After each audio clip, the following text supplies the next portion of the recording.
Good morning, guys. Good morning. Good morning. Good morning.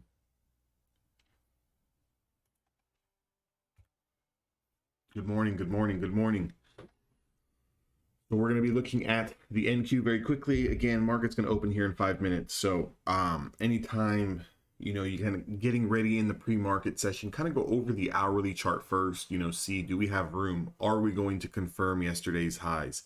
How close are we to confirming yesterday's highs? Now, right now we've got a lot of room to do before the Nasdaq 100 can clear out yesterday's highs. But if you just kind of quickly look here at the hourly chart on Nvidia is what we're going to be looking at first. You can see if Nvidia starts to get over, this previous hour high here, that would be confirming, whatever supply zone this is a 100 simple moving average. It's going to have room here to 466. So currently trading at 461, 460, or excuse me, 463. You've got about $3 worth of room, and then it's going to run its head into the 50 EMA. Again, anything over the 50 EMA here at 467 on Nvidia will have room to stretch into 473. Again, to the downside, we would need to lose 458, and that's going to have room down into 455. Again, I would look for a bounce spot here. Even if it overshoots, right, we're going to have a rising Bollinger Band here. So if it overshoots to the downside on, let's say, a pull off the open, you can definitely look for it to catch support down around the 450s. Again, that's 13 points down, but Nvidia is the biggest ranging stock of 2023.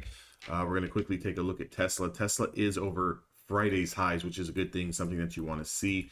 I can go ahead and take these old lines off here. But next level that I'm looking at here on Tesla would be that 244. So currently we did put in a high over 244, which was going in from Wednesday to Thursday's highs here in the overnight session, in the after hours here. So 244 and some change. It's going to be 244.50 is what I would look for confirmation. Now on Tesla, we have rising support at 242 as well as 240 and a half here. Anything below 240 and a half is going to have a little bit of room down to 236. So again, we just have to be ready on both sides. I kind of want to mark out these levels, but definitely do want to be watching for the upside break on Tesla if we can manage to get over 244 and a half. Again, I'll go over to the futures because I know we've got some futures guys that are in here. Again, we're currently taking out the previous hour's highs now. That 15100 area that I put in the futures area, right? We're getting ready to confirm that area. I got that area off of the 4-hour chart. Now, if we look at the 4-hour chart here, that's confirming the previous 4 hours candle here. It's going to have room into the 120. So 15120 definitely, would be your mark here. So there's around 15 to 20 points worth of room if anyone is playing the futures here in the pre-market session as we start to open up. So again, if we do start to shoot up off the bell and you're currently long over that 15100 area, look to take profits into the 15s, into the 20s, and then kind of lock that in. If the market's going to continue to push higher, let's wait for the first 30 minutes to get established, which is going to be the close of the first hour candle. And then we can kind of see, is there some potential room to play to the upside on that? I'll go ahead and do a 2-screen box here, with the NQ as well as the stocks for the stocks and options guys. That way we can just, at least see what the futures are doing on each side. And I'll toggle between the NQ and the ES on that.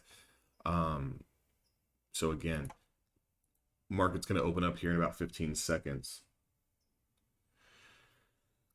So if you're really not a trader that is comfortable trading off the bell, that's okay. You can kind of see exactly, at least what the first 5-minute candle does. But again, if you are a bit of an aggressive scalper, the futures is providing an opportunity here into the 15s and into the 20s over this pre-market high here. So if we can confirm the pre-market high, right now that price is new. It's sitting at 15106, 15106, 15107. Anything over 15106, 107 definitely can get into 15126. You can't talk live, Shep. You can't talk live. Only chat, man. Only chat. What do you got for me, Shep? You were holding Baba's overnight, right? Who's holding Baba overnight? I think it was you, Shep. What'd you say? You had 100 contracts long of Alibaba? Hell of a move. Thanks for the update over the weekend, bud.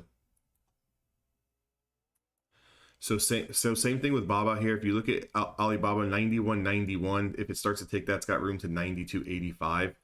What you would be looking at here is the 100 EMA and 200 EMA. So right now it's going to get rejected at those two levels.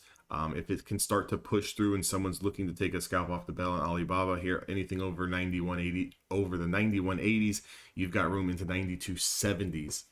Addy had it, huh? Yeah, I think maybe he had 1,000 contracts. I think I have to read his message, but I think he had 1,000 contracts of Alibaba long.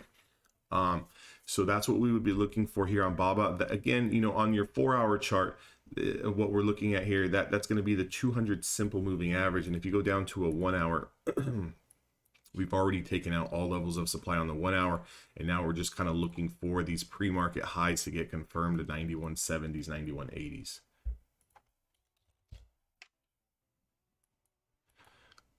Tesla pulling back off the open, so I would still be looking at 244.56 to the upside on Tesla. Again, 240.5 their support on Tesla. Keep an eye on that. See if it's going to catch here. It's the 1 hour 10-day moving average. Hasn't even been tested since breaking out on Friday at around 8 a.m. So good little back test here on Tesla.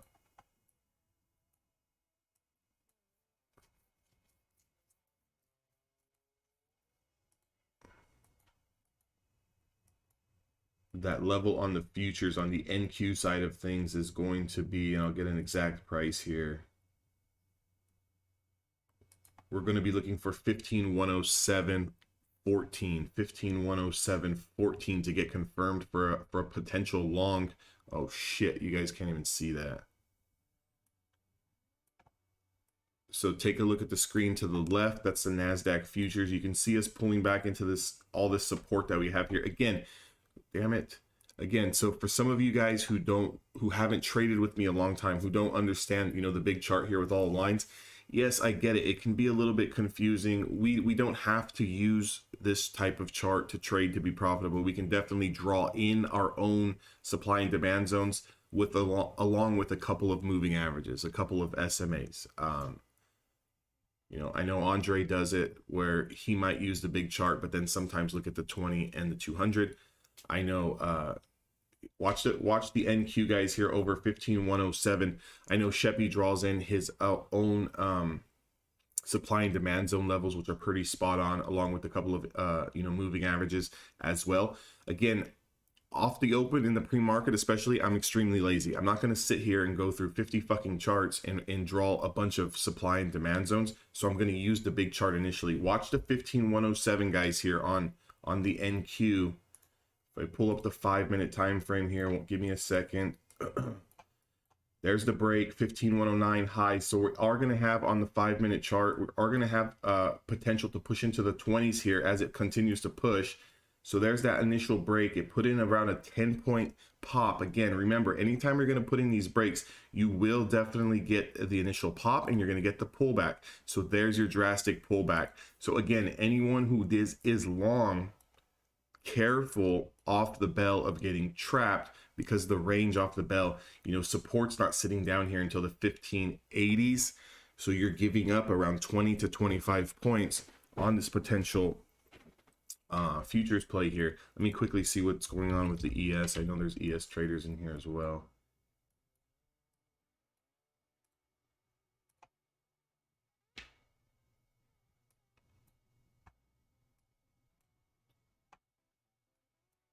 So the ES confirming that previous hour's highs, the same kind of look at as the NQ over 44.36 is confirmed. It's currently up 10 points here.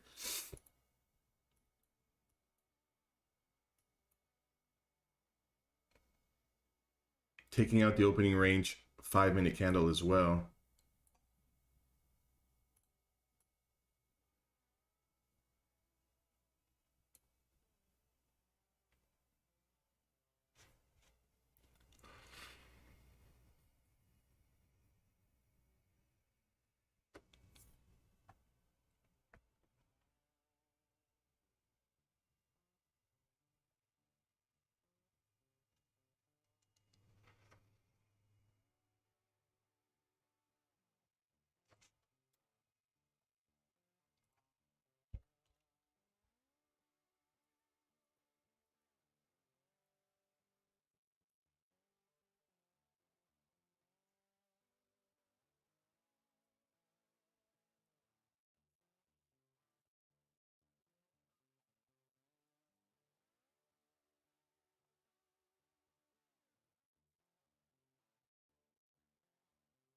Did anyone on the future side get that move over previous hours highs,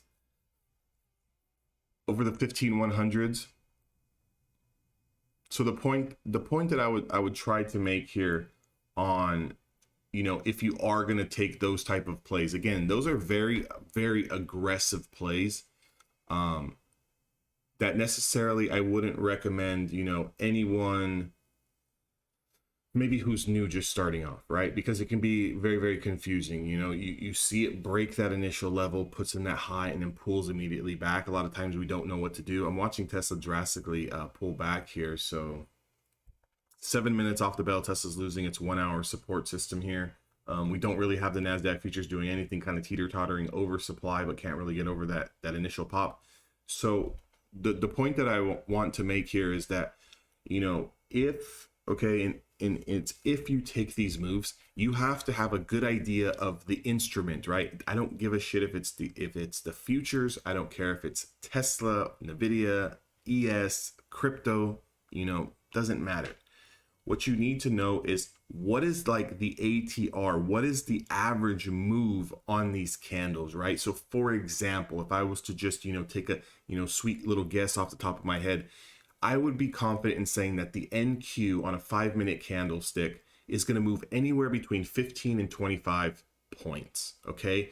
So if we take a scalp, for example, over that 15-100 and we get 10, we get 15, we get 20, what do we have to be thinking?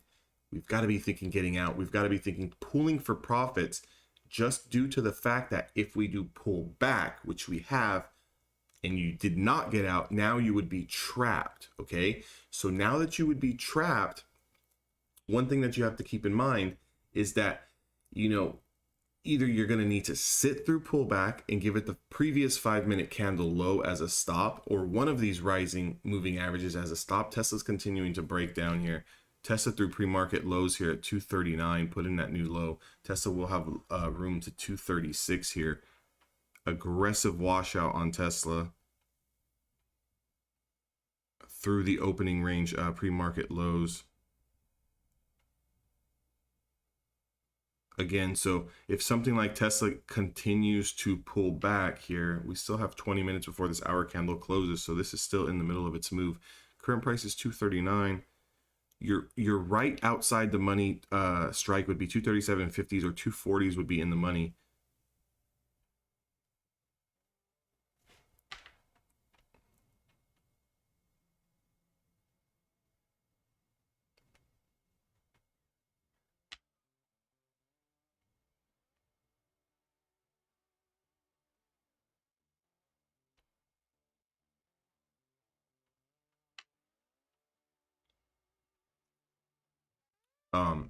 So what I'm saying is on those scalps. Wow, that was a nasty pull on Tesla.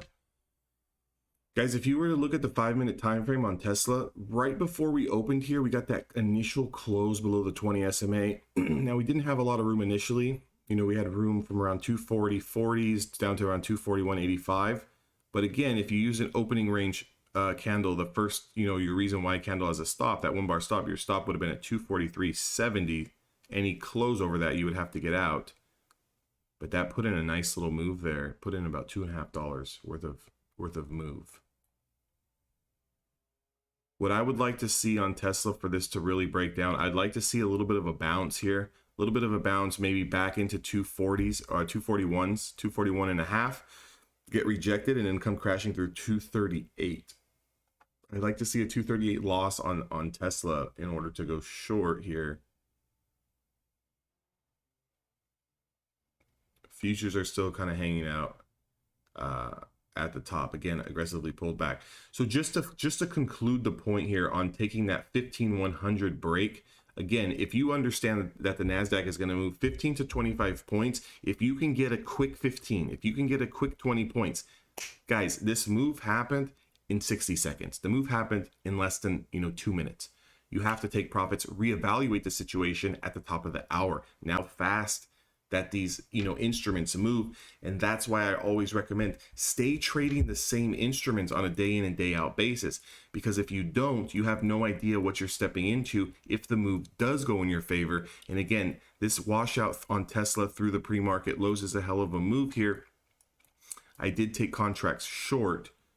So the reason why I'm taking these contracts short is just due to the fact that we've taken out the pre-market lows here. We've lost that support system at the 10 SMA on the 1 hour time frame. And what we would be looking at here is if we can get into 236.80s, 236.80s on Tesla.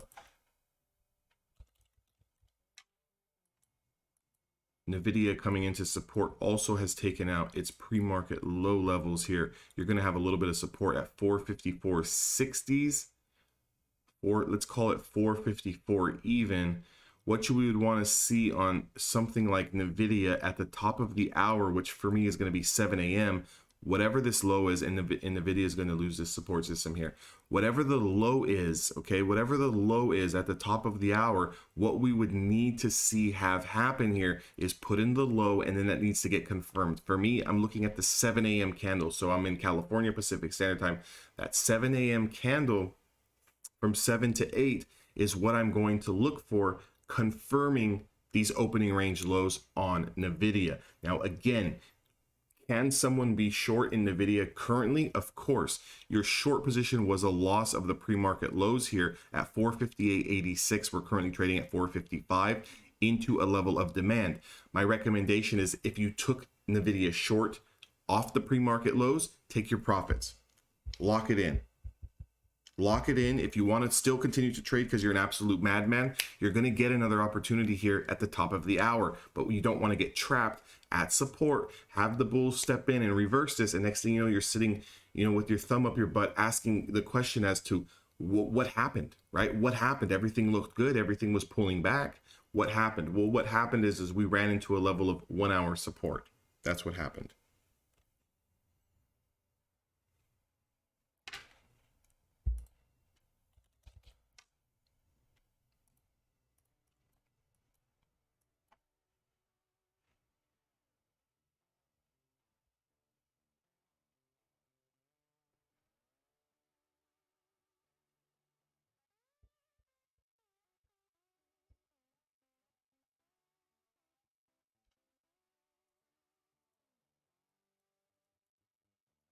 So Tesla is at its 5-minute linear regression line. I always respect this 5-minute linear regression. That's this blue line down here.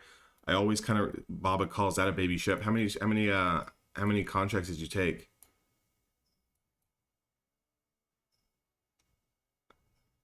Tesla ran into its 5-minute support here. We've got the linear regression as well as the 200, 10 of them. That's good. I'm going to check it out right now in a second.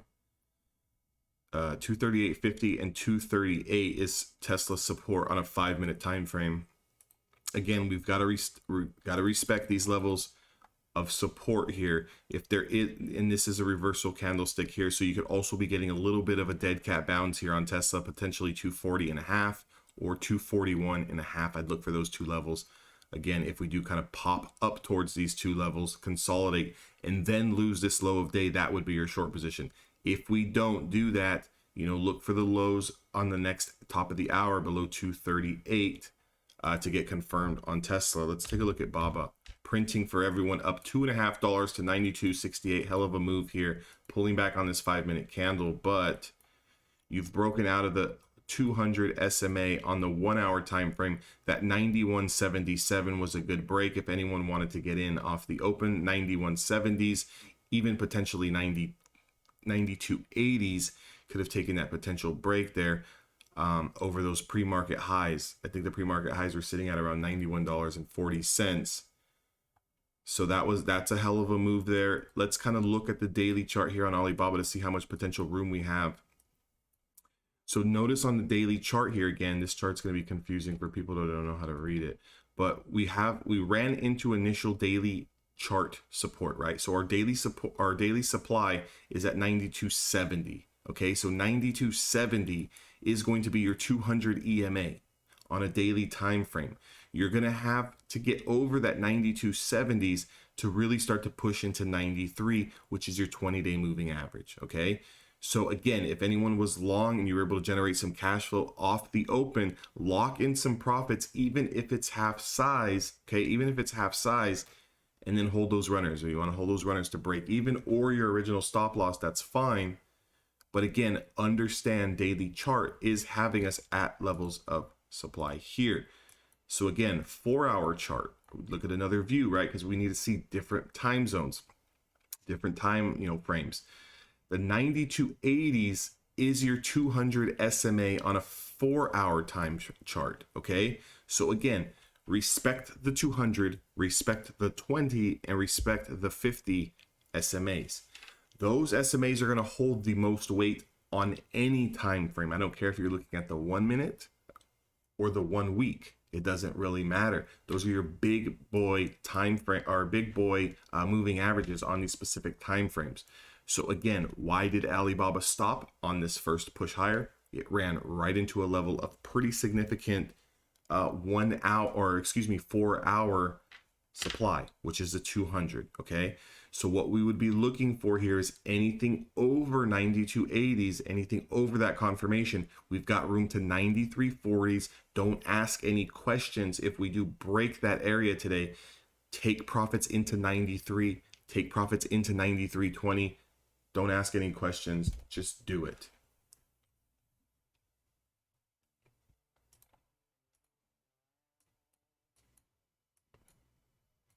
Again, the NASDAQ futures put in a little bit of that 20 play here. 15,061 had room down to 15,045. That's 15 points. And then it had room down to the 50 SMA at 36. Did anyone take that last short setup on the NASDAQ futures? What I want to explain here is I don't want you guys to get trapped out. I don't want to look at a day potentially that starts to put in this high, pull back, put in a low, pull back, creep back up, pull back. What I'm saying is I don't want to get stuck in chop here. So if you're short off this open here on the NQ, taking this 20 SMA play short to the downside, your entry was somewhere around, okay? Again, because your fill time, slippage, depending on the broker, your fill should have been somewhere between 15,061, 15,058. Again, you should be looking to take profits here up around 10 points. Again, if we do break this 50 EMA at the 46s, we have room to the 36s. There's another profit taking position there. But the last thing I want to see is you guys get trapped. So again, take profits on the way down. Take profits on the way down, guys, if you are short.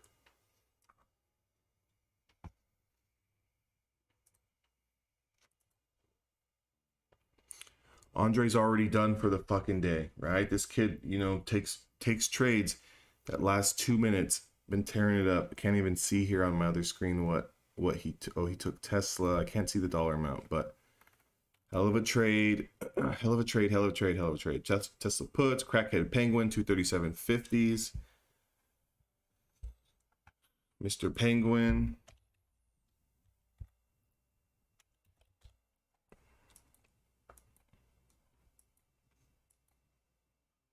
Tesla trying to reclaim this 4-hour 5 SMA.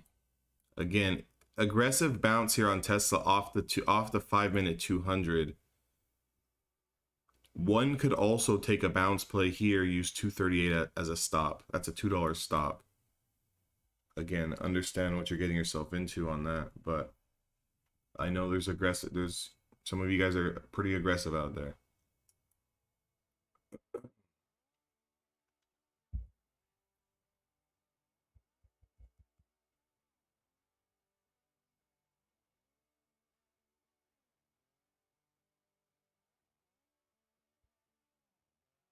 What is everyone looking at? Are we again, futures guys, NQ here, take profits into the 50 SMA on the 5-minute time frame?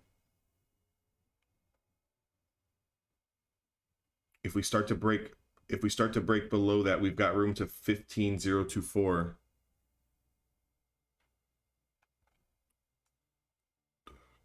Nine minutes until the new hour candle opens.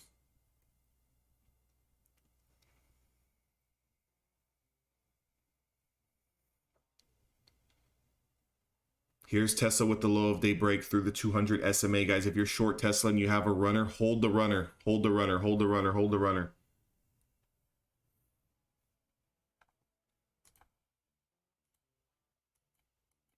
Your potential on Tesla's 236.80s. Potential on Tesla's 236.80s.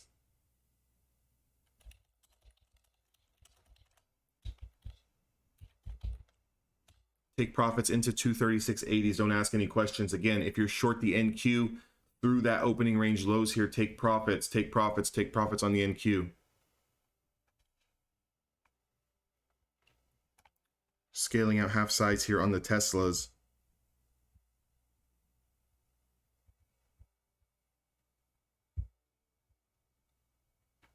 I'd like to see what it does once it gets into the 236.80s here.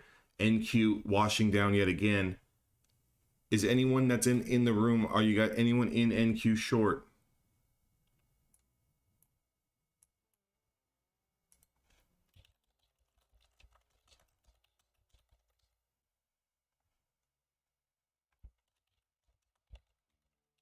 That was a nice 20 SMA setup that happened on the NQ.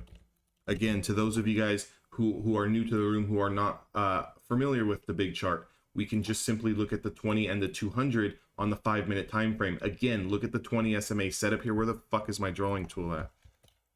Let me pull up the drawing tool. Look at the 20 SMA here, which is the white line.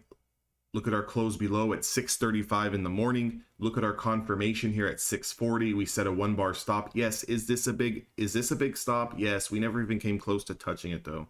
But what I'm saying is, if this is your reason why candle, this is your stop, this becomes your pivot, this becomes your entry, look at the next level of demand on the 20 and the 200 chart. It's here. Where should we be taking profits? Here. Lock it in, start smiling, everyone start getting happy. Again, you've got to identify that in real time. Do we notice that? We're trading over the 20. We finally lose it. We confirm it. Here's your entry. Here's your take profit. Again, on the initial level over the opening range highs. I believe I mentioned it. I don't know if I mentioned it in the futures channel or the gold channel. But again, these pops, right? This boop, that pop there is a get in, get green, get the hell out, right? And then wait for the first hour to confirm. So again, how do we know where to get the hell out? What is the ATR on, the NQ? Is it 15, 20, 25 points, right? Is that what the average range is going to be, a high to low on these candlesticks? Then we need to be taking profits 10, 15, 20 points higher on scalps that are just taking scalps on like a pre-market high breakout or something. But your short position was here. Your take profit is there at the 200.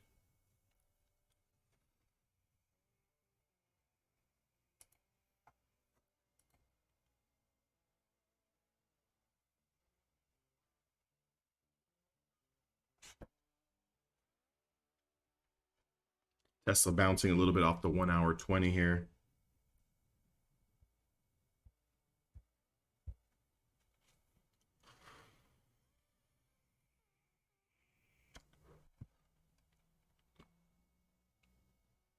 All out of the Tesla. All out of Tesla.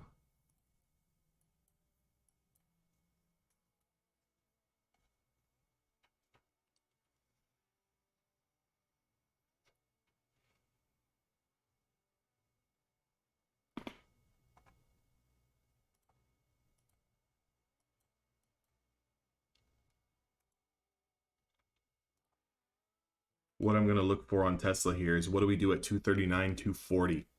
Reason being, that's the pre-market lows breakdown. Do we just pull into 239, 240 and stall and come back down? Then I would look for more downside.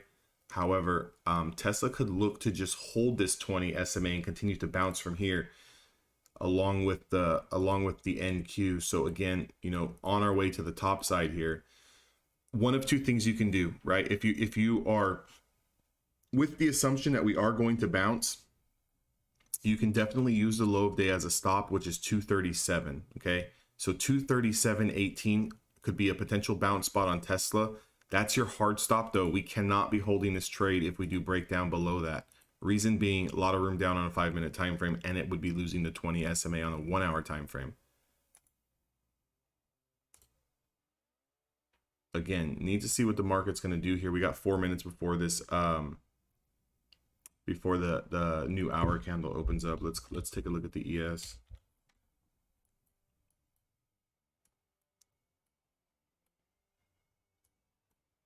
ES is pulling back into its 5-minute 20 SMA here, so still no short position on the ES.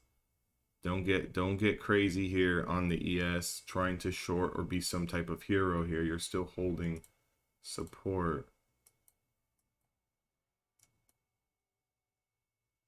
A 20 SMA crossed over the 200 on the 1-hour ES chart. I'm going to mark out the highs here on the ES. 44, 47, somewhere in that range.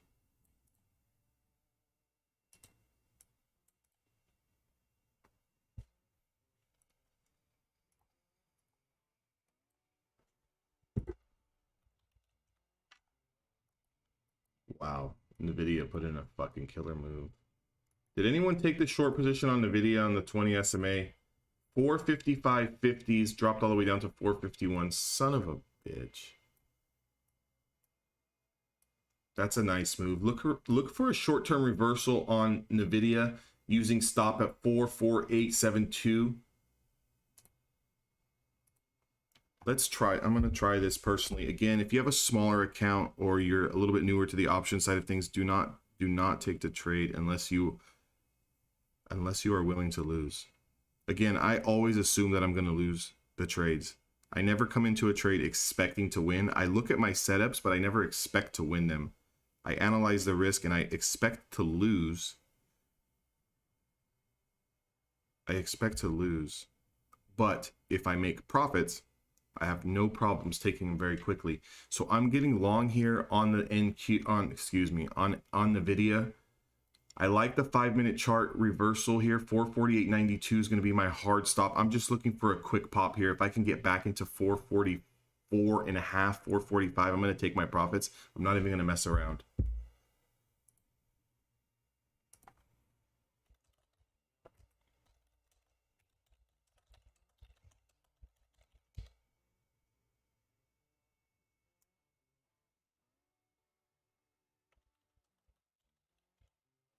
Again, dangerous little bounce here, but if it pays, it can potentially pay here at the low of day. I'm gonna have to watch this one quickly here.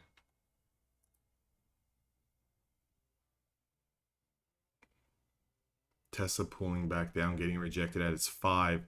Do we notice this, guys? Look at where Tesla bounced to. The green line is a 5 SMA, so it's still power trending below that. It got rejected first time here at the 5 SMA. Actually, it got rejected last 5-minute as well as this 5-minute.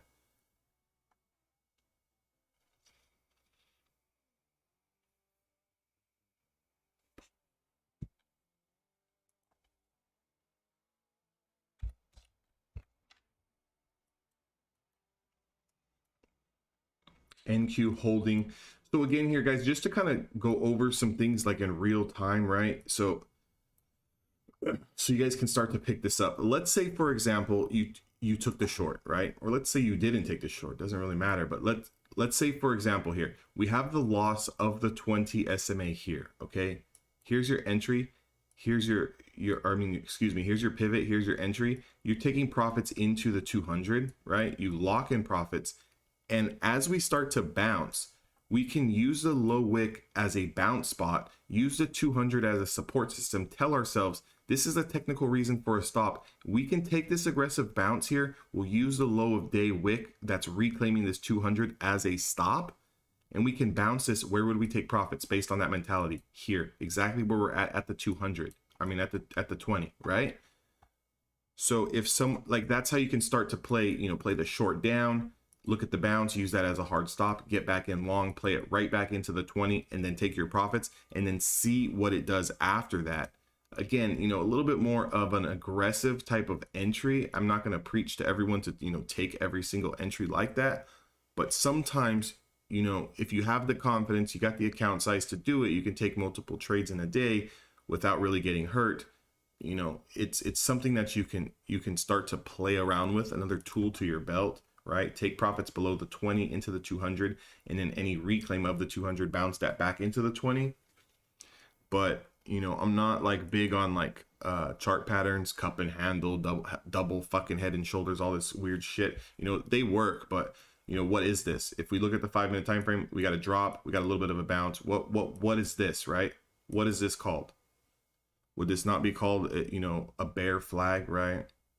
This is a flag pattern to the downside. So again, you know, what would be your short position on NQ would be a loss of the 200 and a loss of the low of day. That would be your short position. So what you would be sitting on here, if you're looking to play the NQ short today, we would be looking at 15,004 as your entry for the short position.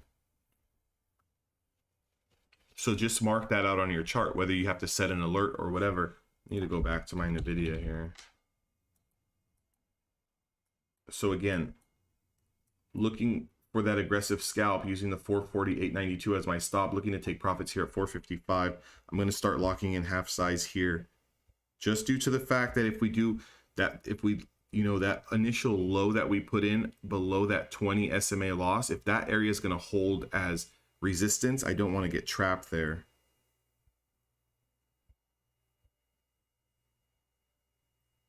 Small change here. It's not a very, very big trade.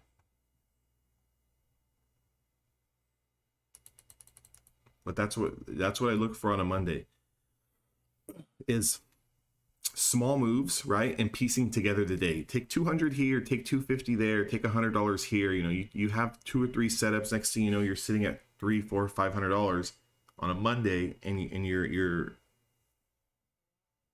starting the week off very, very solid. For some reason, these fucking NVIDIA contracts are not moving the way I want them to.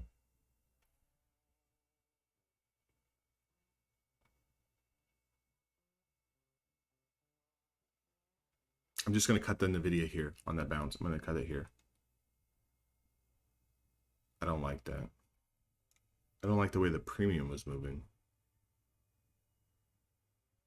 I'm going to get out.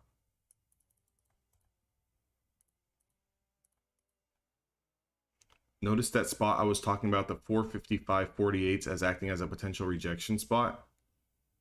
Why would that be a potential rejection spot? Look at when we lost the 20 here. Look at the low we put in. Look at the confirmation of the short.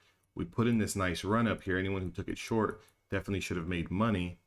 But when we started to bounce, we bounced right into that spot. So if we consolidate and we come down through 448.92, look for another short position there, because this would be just a break and retest of the breakdown or a potential short. If we want to see it bounce, what needs to happen is get back over 455, get rejected at around 458, 459, back test 455, and then go up. I know that seems like a lot of things to happen, but again, you know, I've seen this type of stuff play out thousands of times. That's what it needs to look like. Again, be patient. If you haven't taken any trades yet, it's okay. It's only Monday. And it's only been 30 minutes off the open.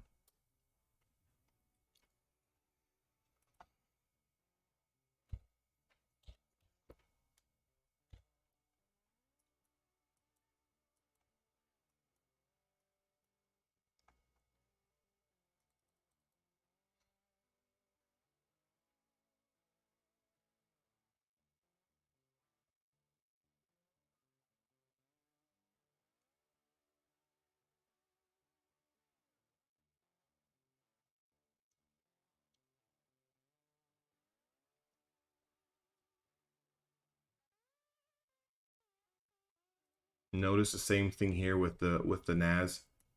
Here's your pivot, breakdown, retest, continued move down, right? Does that happen? That's what we would be waiting for here. 15,004 for confirmation here. for a new potential short. If we're not going to get the, the short through the low of day, we need to get back over the 20, put in a high, back test it, consolidate, and then push higher. Then we would be looking to take profits back into the 15-120s.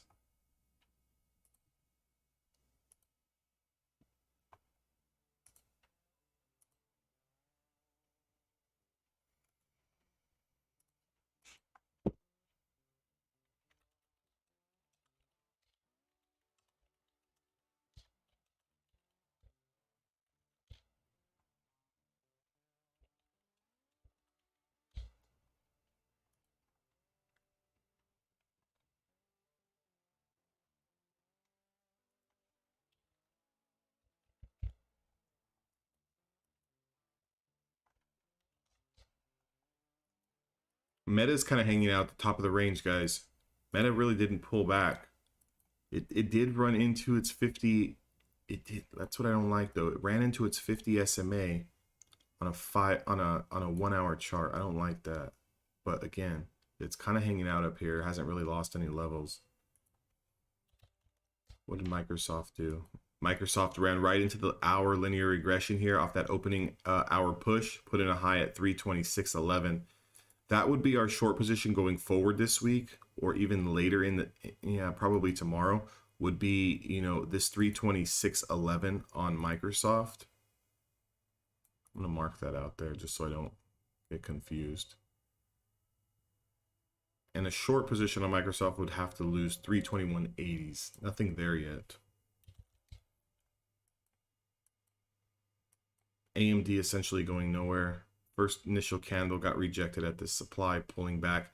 We might have a short position here if the market wants to pull today on AMD 101.65. I'm just going to throw it in a Discord just in case. 101.65 short on AMD if it confirms, right? So what does that mean? Confirms. If it confirms, means that if we start to lose 101.65 at any point, we take it short through 101.65. We're looking to take profits at around $100.50. That's our next support system.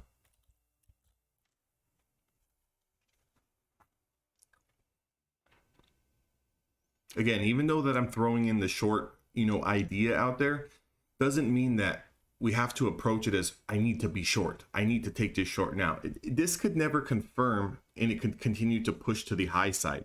But, why would I put the short position in there for, for an idea? Well, because look at what would happen if we did confirm. We've got a lot of room down. It'd be below the 1 hour 20 SMA. 101.65's got a lot of room down here. To the top side, it's going to have some work to do. So yes, it looks good short if it can confirm. NQ still bouncing here at resistance. 20 SMA on the 5-minute time frame is going to act as resistance. We need to close over that and then confirm to potentially get back to the 15-120s. What else is everyone watching here? How's Alibaba doing? Alibaba's still holding up here. Who's still long Alibaba? Over the 92.60s. We need to see get over 92.60s.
Guys, I still like this Affirm. It's a little bit of a small stock here, but over Friday's highs, 1833 on Affirm.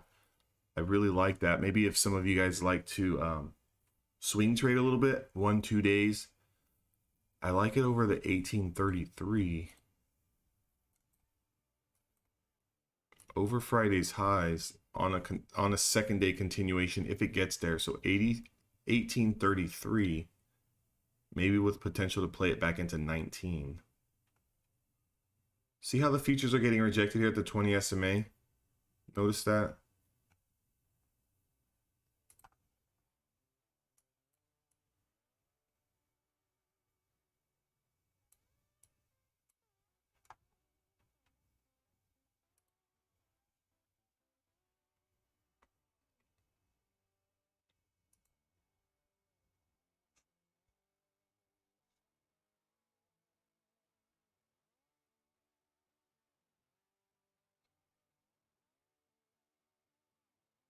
We're still going to be watching the 15004 short on the NQ, guys.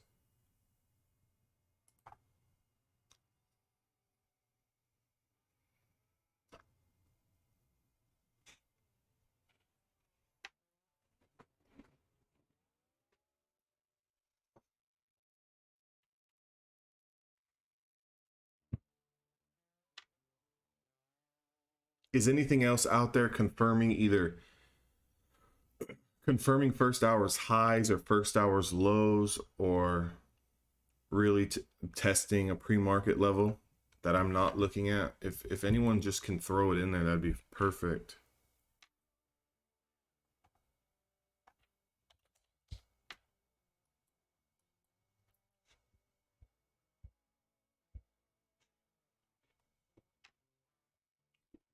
What do you got, Shep? You what? You're still in Baba? Or what are we talking about here? What do you got for me?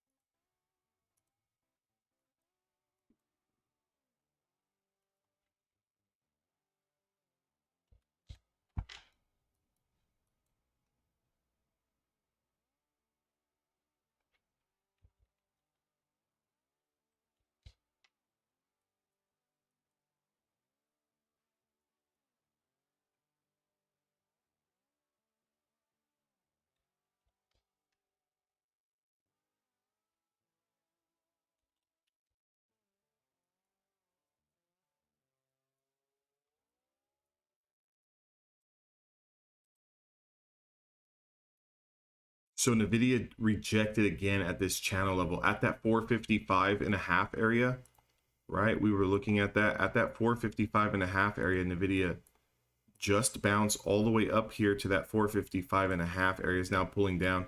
New short position on Nvidia would be a loss of 448.92. 448.92 short on Nvidia if it confirms. Again, keep in mind Nvidia is down 7. It's down 7 already. That would put it down 10 at that entry. So are we really looking for, if, for example, let's say Nvidia loses 449, 448.92, and it would be put down 9-10 points on a day. Are we looking for another 10 points? Can it go 10 points? Sure. Are we looking for 10 points? No. If you can get $1 or $2 off that short position, take your profits. Remember, guys, the first entry is like jumping out of the first floor. The continuation is like jumping out of the fifth, right? And if you're still chasing something that's been in a 2-3 hour move, it's like you're jumping off the top of the skyscraper. You know, we'd rather sprain our ankle getting into a trade than to break our fucking neck. You know, and what that means is that, you know, we don't want to be chasing a move that's been, you know, going for hours, right? For hours. So again, the 448.92 is still definitely a short position. As I'm saying that, the NQ trying to get over the 20 SMA here, but the 448.92 would definitely be a short position. It's just we're not looking for 5, 6, 7, 8 points. We would be looking for $1.50, $2 max for us, right? You know, other people out there on social media can look for $10 on it, but for us, we want to get in, get green, get the heck out.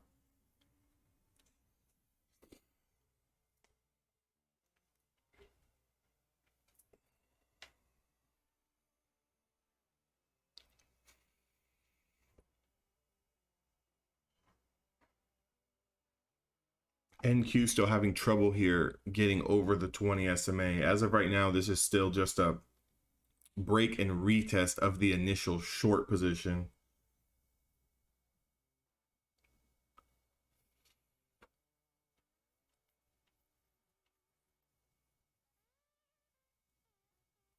Everything's kind of hanging out towards the bottom, not really seeing a lot of names that are, you know, pushing high side. Everything's at the bottom of the channel.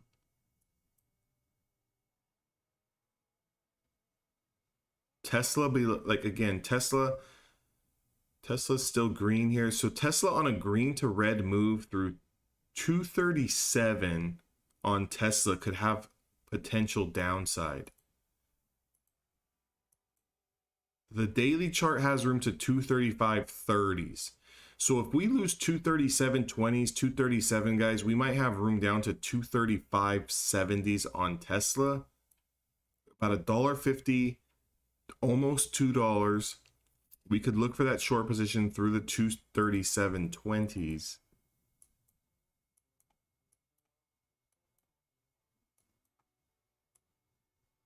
If it wants to break down, I'll consider re-entering a short position on Tesla. I'd like to see the futures also lose the 200 SMA at that same point that I'm taking my short position on Tesla. That would definitely help things. Again, if you guys trade tech, right? If we trade tech, it'd be smart to look at the Qs, smart to look at NQ. Whichever one you want to look at doesn't really matter. It's the same chart, but what I'm trying to say is that if I want to take Tesla short through 237.20s, however, the NASDAQ futures are pushing higher, that doesn't give me a hell of a lot of confidence to go short, right? However, if the futures are losing the low of day, they're also losing this 200 on the 5-minute time frame, and my Tesla is confirming the 237.30 or 20s, then that gives me confidence. That gives me confidence to take it short. That's how I kind of use that confluence. Again, sometimes it doesn't always match up like that. You can have, Tesla has a mind of its own. This thing trades however it wants to trade, but sometimes you have Tesla flushing while the rest of the market's pushing higher. It's like, what the hell's going on? But if we can get these two things to match, it just gives you that added confidence.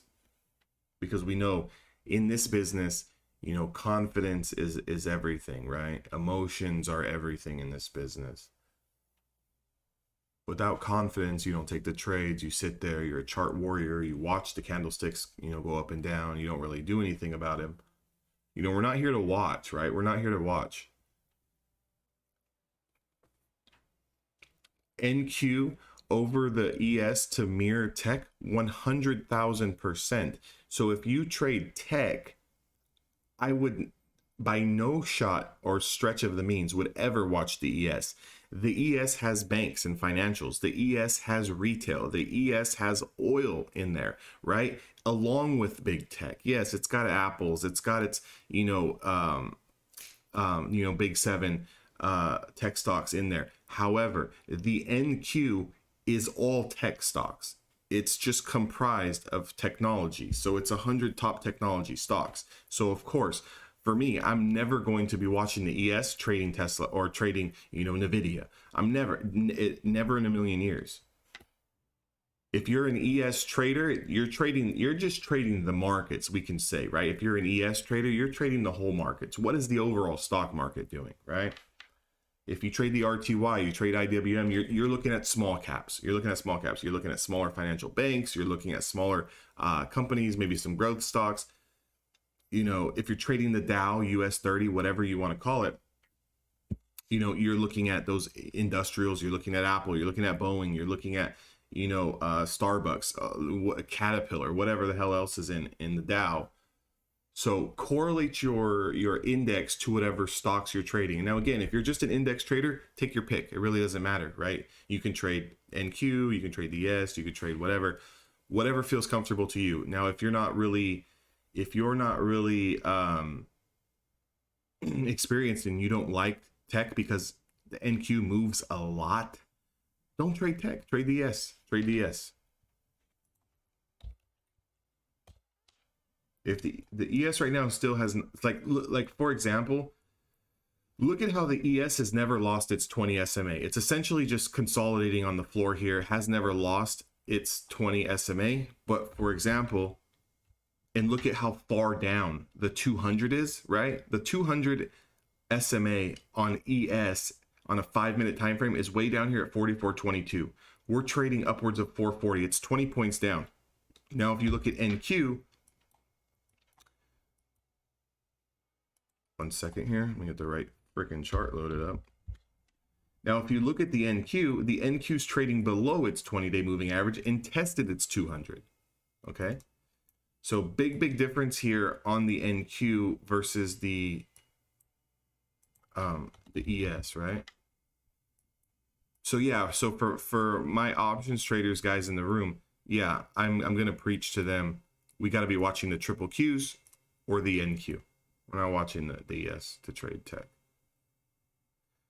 So we're getting the NQ. Beautiful. A 15-100. You took it. Okay, beautiful. Perfect. JBP. I don't know if you're in the live stream. JBP, are you in the live stream?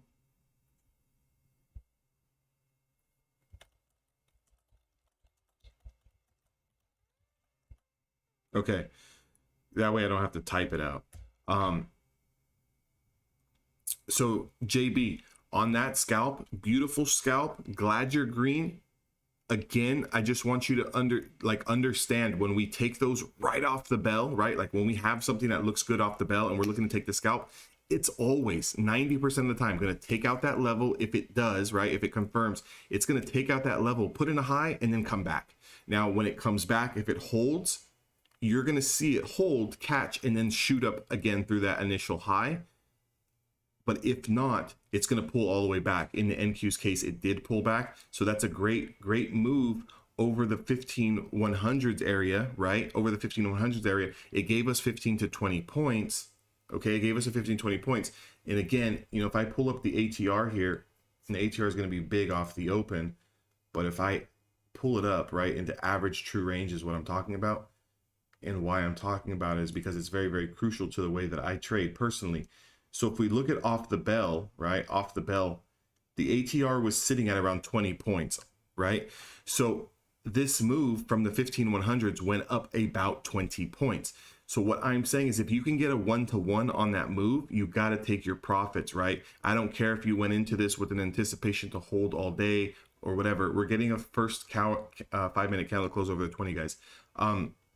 You know, you take your profits and then you look for a trade to the backside or whatever, back to see if it holds, or if you want a second entry, you would take a new entry. But again, great job on that.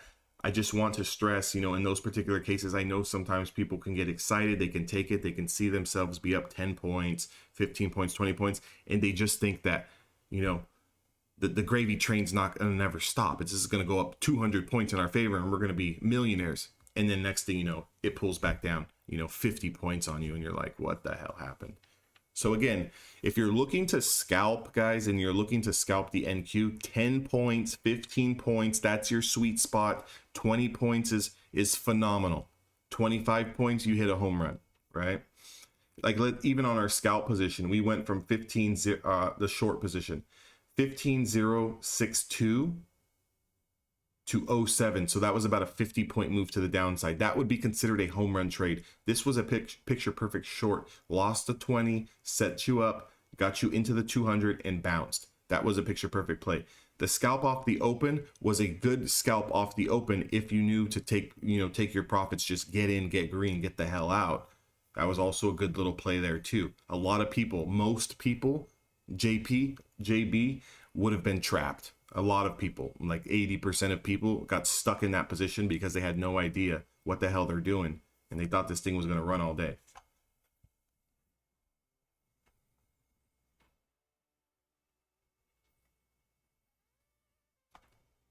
Take a look at the 2-minute here. That's a large candlestick here to use as a 1-bar stop. 2-minute gave you a better entry. Anyone who trades a 2-minute, you guys should be locking in profits. Because, for example, on this particular 20 play here, the entry is 15091. Your stop loss would legitimate be 15052. That's a 35 to 40 point stop loss, right? 35 to 40 point stop loss is a lot, right? That's a lot.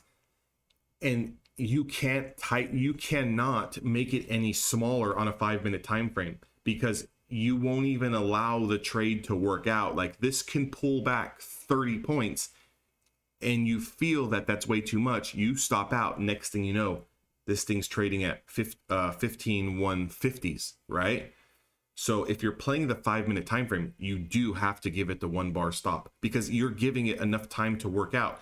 If that's too much risk, go to the 2-minute, right? And what does the 2-minute do? The 2-minute is going to cut that in half. It's going to cut that in half,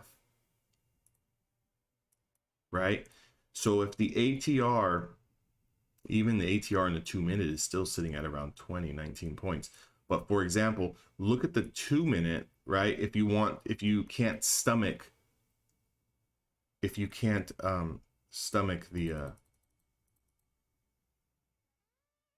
stop loss. Just understand though, for everyone, the 1-minute, the 2-minute, yeah, they're great, but you do tend to get chopped up a little bit more.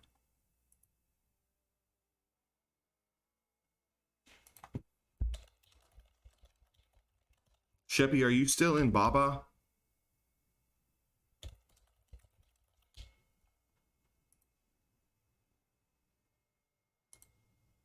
Someone else is posting gains. Andre over here trading like a madman. Okay. I'm gonna look at that chart for you and kind of see what we got going on here. Still holding, right? So it's, yeah, 5-minute chart still holding here, pushing highs. You're still holding the 5 and 10. Yeah, the 9270s. Yeah. That would be nice here. I'd look to take profits on that push if we can get it. Looks like it's, yeah, the hour candles look good. Hour candles look good. All right, I just want to make sure this thing didn't, son of a bitch, didn't pull back 10 bucks. You never know with these Chinese stocks. I mean, these things, you know, fucking can pull back 10 points, you know, when you blink your eye. You can't even take a shit without these things, you know, bouncing around like that.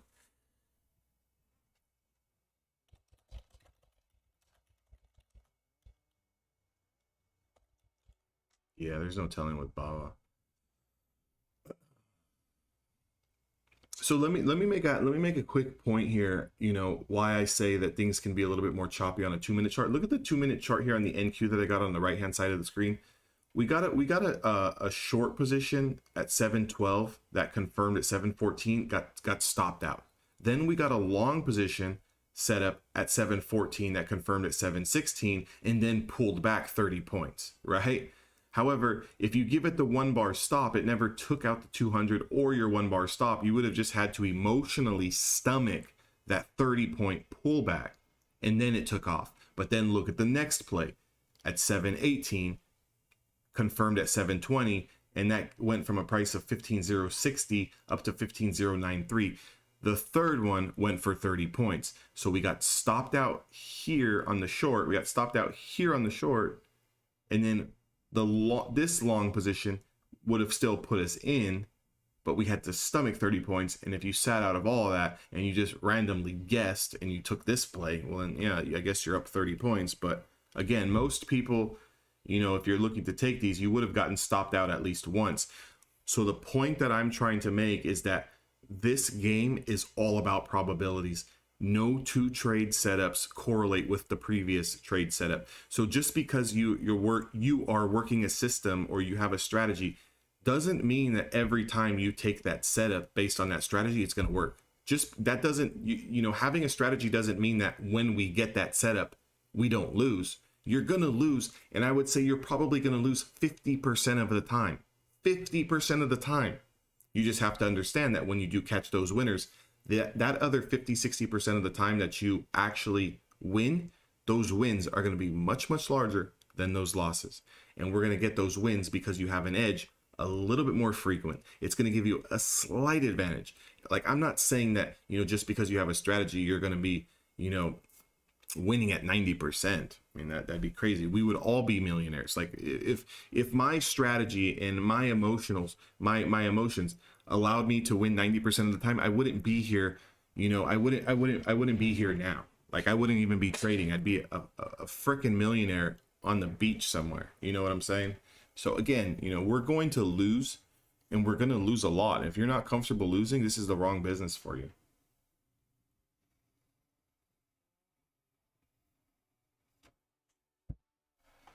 Anyone long in the NQ?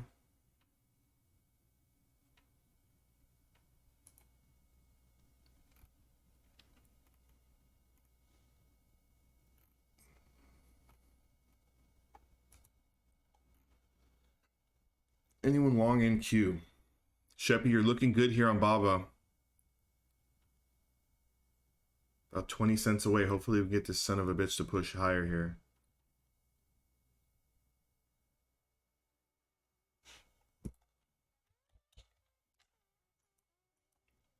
SPX looks good, approaching previous hours highs. SPX has room to 44.40s. 44.41 and 44.44 would be potential. No news this week. Yeah, so hopefully we can get something here. If you can get if you can get a push over 44.38, take on that next push higher. Yeah, and I hate sideways weeks too. Makes it difficult. When we get sideways weeks, you know, that consolidation distribution periods, it's like the ranges are smaller. You have to learn to take profits sooner, like when you get them. NQ having a little bit of trouble here at the 15.094s. So I'm assuming it's you know, that always around the whole dollar amount. So like for NQ, every 100 points, right? Those areas are going to be tricky. So as we come into 15.100, we're having trouble getting over 15.100 area. You know, we'll have to see if we get like some liquidity to get pushed through on the 15.100 area here. But over 15.100 definitely can go to the 20s again.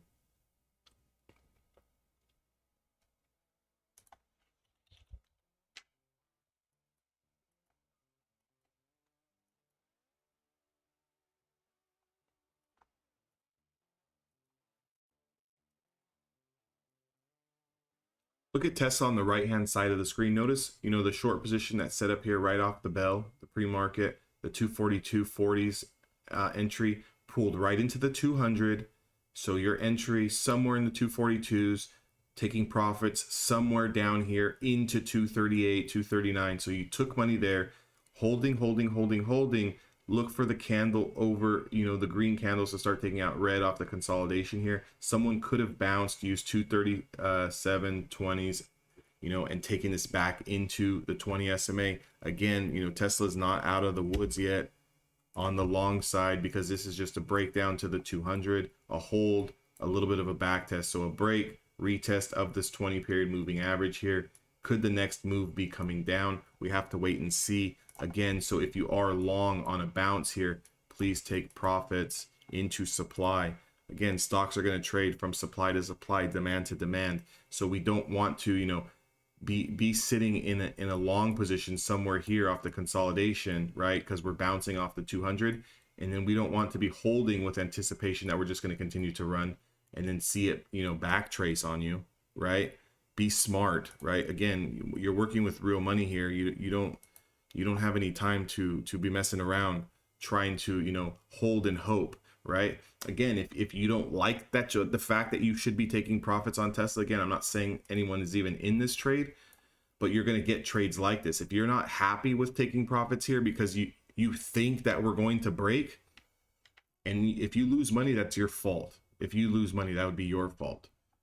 Right? Don't be stupid. If you don't like that, the fact that you're running into supply here and that it might be a good spot to take profits, you know, not every trade's going to be a home run. Not every trade's going to be a, you know, 1,000% gainer like everyone else seems to make on social media, right? It's like, you know, deal with it. Deal with it. Again, you know, we could be talking about Tesla in an hour and it's trading at 245. Well, there's nothing we could do about it. Now, if you want to hold a runner, that's different, right? If you want to hold a runner, so say, for example, you're long off of 200 and you take the majority, like say, for example, you took, I don't know, 10 contracts and you took profits on 8 and you want to leave two to break even and just let it run. That's different. But I know that there's some people out there that hold, you know, their entire position because they think that we're going to continue higher. And next thing you know, it doesn't. So, and I'll tell anyone this, I don't care if you make $50 in a day, $20 in a day, do that shit 1,000 times. Just do that 1,000 times. Make $50 1,000 times.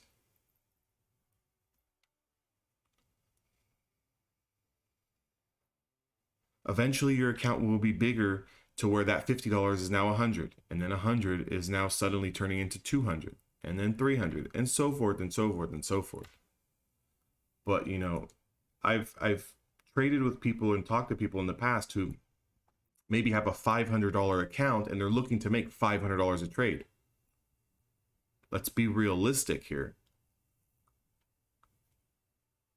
You know, I've told this story in the past before, like on a coaching call, like how many, like what bank in America can you go into, you know, for example, these Tesla contracts, let me get the exact price here so I'm not talking out of my ass. You know, where in America can you go hand someone $400, right? What bank in America can you hand them $400 and take $50 in less than an hour, right? What bank can we go to where I give the teller, I say, here, ma'am, put $200 or $400 into my account. In 30 minutes, can you return me back? There's Baba.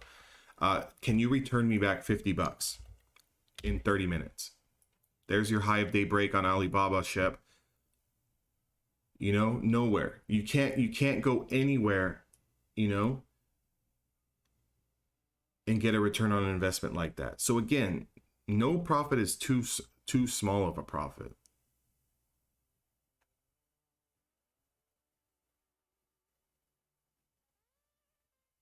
It's all about compounding.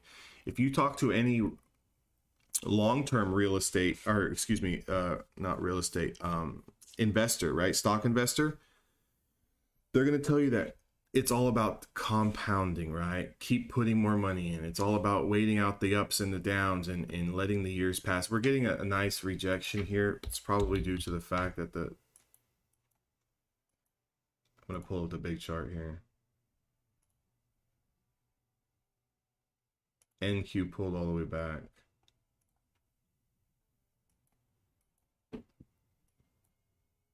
We need to take out 15126 on the NQ to have follow through. If we want to see stocks continue to push higher, we need to take out the high of day 15126.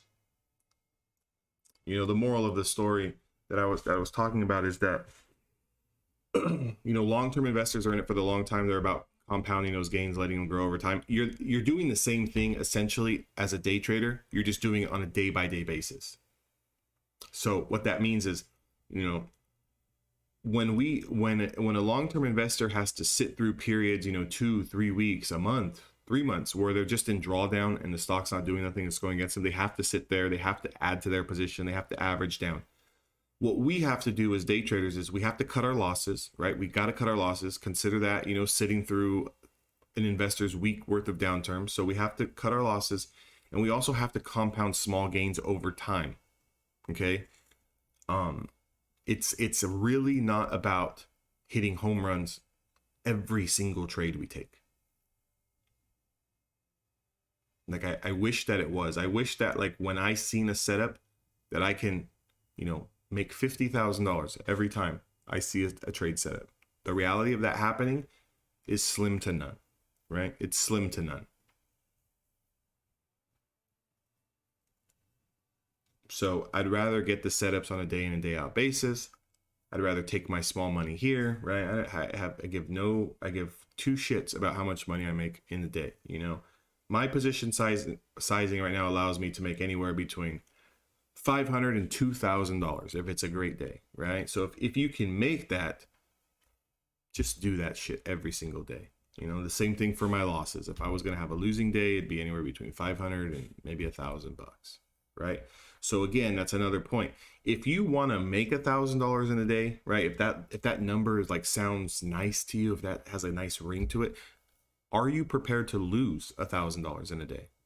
Because that's what it's going to take. Because if you're shooting for a goal of $1,000 before you say, hey, today was a good day, when you have a bad day, you better be prepared to lose $1,000. And if you can't emotionally stomach that,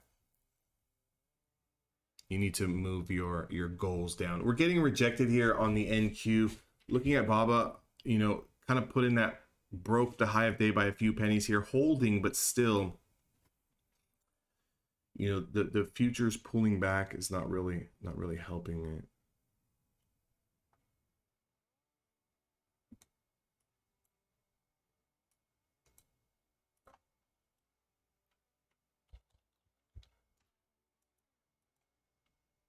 Nvidia was rejected on the 1 hour 5 SMA. Tesla as well, rejected at the 5 and 10 SMA.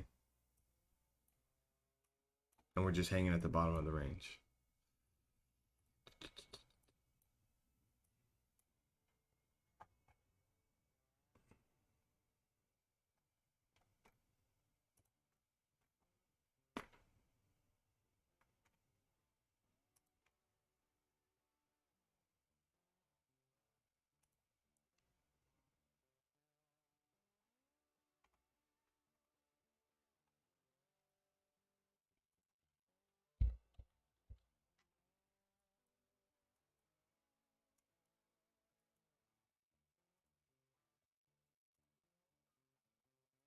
Anyone take the NQ short again?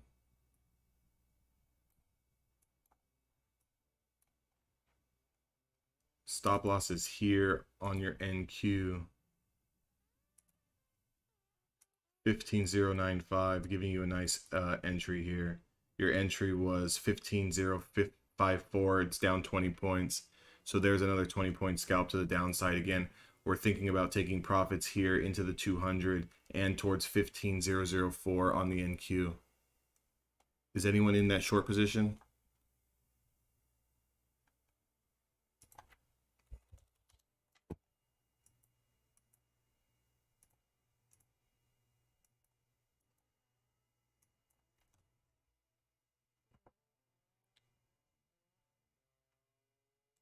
Do we at least see why there was a short position though?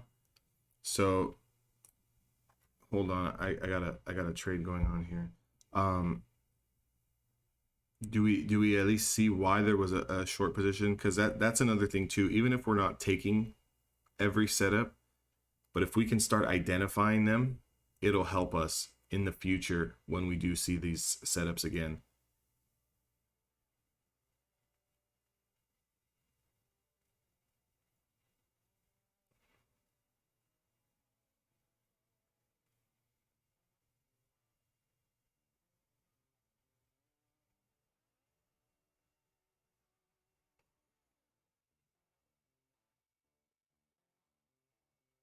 Nvidia giving you guys a 20 SMA short setup here on a 5-minute time frame.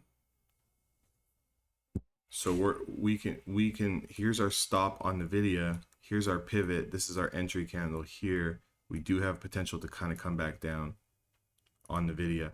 But again, guys, if we notice on the NQ chart here, right? We put in our high. We pulled back into the 200 period moving average once. We put in a little bit of a bounce to the breakout spot of the 20 SMA. And now we're pulling back down again, right?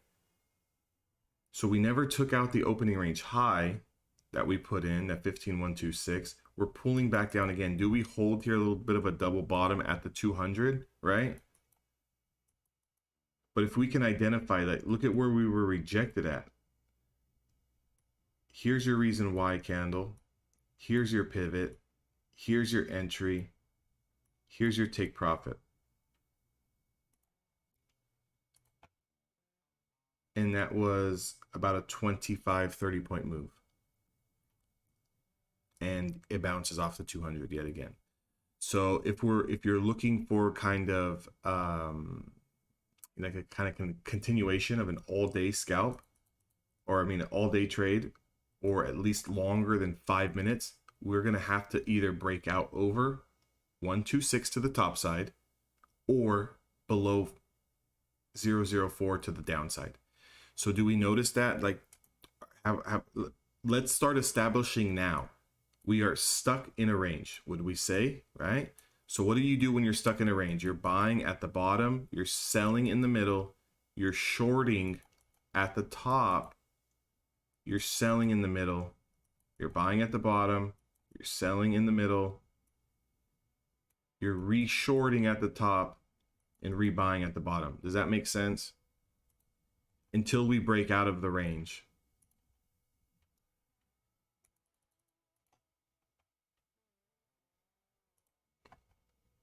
So until we break out or break down, that's how you have to play it, because you're stuck in this range here.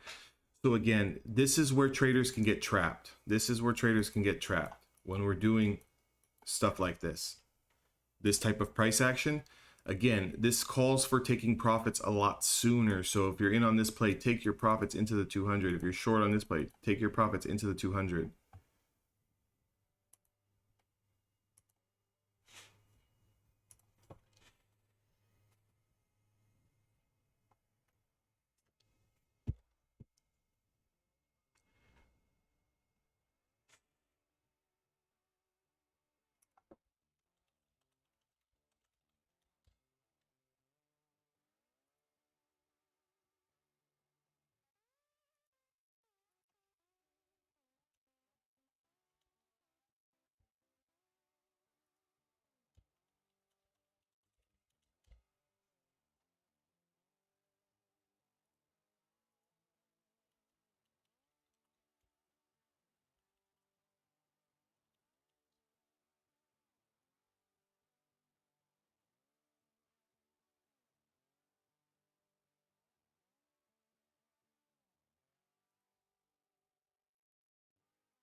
Jan, did you take any trades today? Or have you just been watching the markets?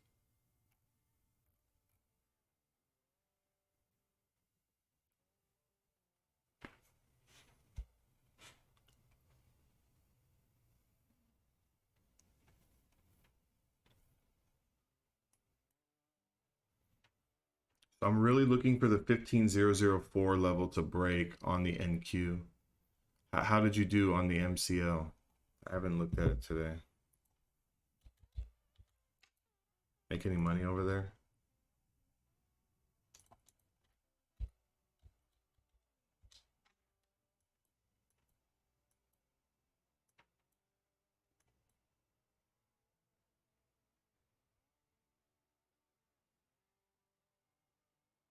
$725 here. On what time frame?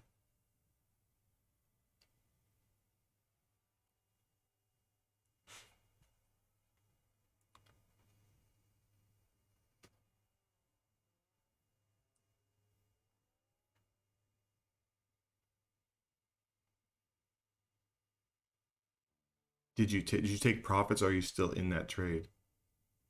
Oh, it's 8:50 for you now. What time frame are you? What time zone are you? Central?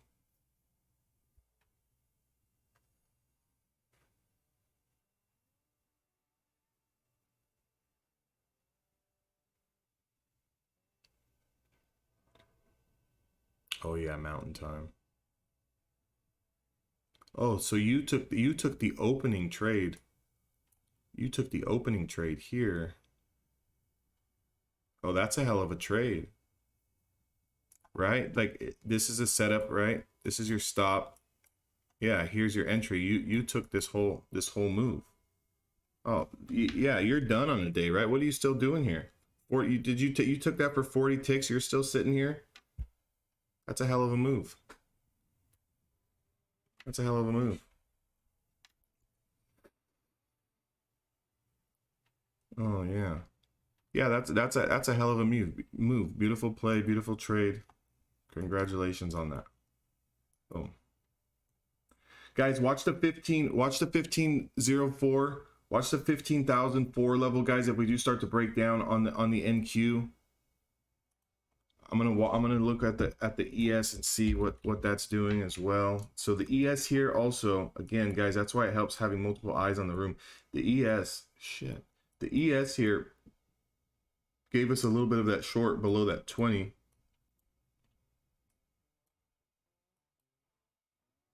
I actually like this one here. 7:35 Pacific Standard Time. I know that didn't close below the 20. Oh, you guys can't see that. I like this candle.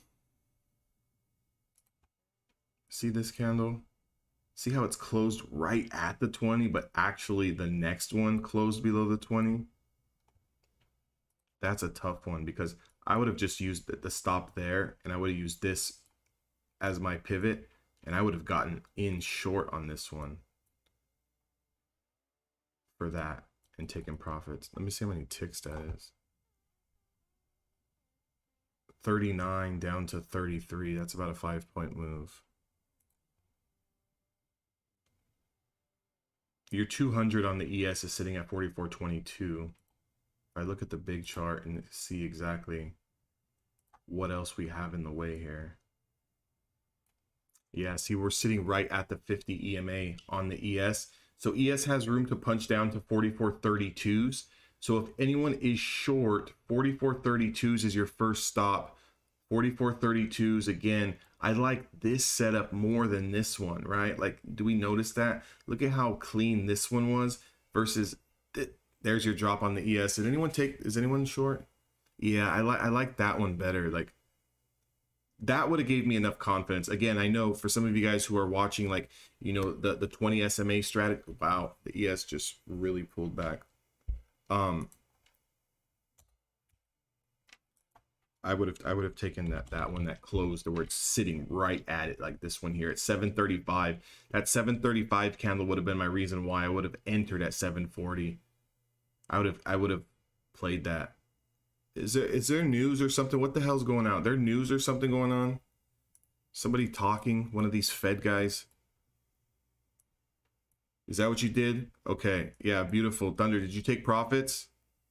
Did you take profits, bro? Yeah, if you were in there at the 39s, we got that drop all the way down to 28s. That's a 10-point move. Probably from here, even from the 20. Yeah, done for the day. Beautiful. Hell yeah. Hell yeah. 5 points. So if you look at the 44.39s, that was a much cleaner setup than, you know, telling yourself, well, let me wait for more confirmation. This was enough fucking confirmation for us, right? Like if we see that the 44.39s, we knew that we had potential down here to 44.33. Again, based on the big chart. You know, and again, like I'll say it a million times. I use the big chart just because I'm lazy. I don't want to sit here and draw out each and every single, you know, little mini supply and demand zone. But even if you were looking at, you know, just the 20 and the 200, this setup looks so clean here at 735. Clean enough to where I would have jumped this short at 740 again, like we had some guys in here do. Good trade. Good trade. Yeah, because even this, like, look at this, right? So even if we're just looking at the 20 and the 200, we could have done something like this. You see this low wick here, 6:50 Pacific Standard Time. You see that low wick? What I could have done was draw a little bit of a little 5-minute kind of, let's say, demand zone, right? Let's just say it. And I could have taken this closure here, use a stop there, got in on the next candle and told myself I'm going to take profits into this, and that was that 5-point drop. And let's say even if you took 2 contracts, sold one, hold a runner, see if it cracks down on the next new low, sell it. So again, that's what, you know, a little bit of finesse, right guys? I mean, as mechanical as we do want to be, right, where we have clear entries and exits, trading, it does require a little bit of finesse, right? You got to be able to dance out there, fellas. You know, so if you can't dance, you're a little bit stiff. You know, we got to get loose, right? We got to get loose. We got to be able to make adjustments, you know, and roll with those adjustments, and at least, you know, set your stops, right? Set your stops. You know, have a technical means to an end, meaning, you know, if we're gonna play these, we got to have a technical reason for a stop, which would have been over that candle at 44.46, which is only a 6 handle, you know, a 6 handle stop loss. Just adjust your sizing, right? So like sometimes, you know, people will say, you know, well, that 1 bar stop on that particular setup was too much for me. Well, just adjust your sizing. If you're playing 5 contracts, play 3, and that'll tighten up the stop for you. If you play 2, well, then just, you know, you play 1. And if it's still too much for you playing 1 contract, then I guess you sit on your hands and you don't play it, right? But there'll be another trade.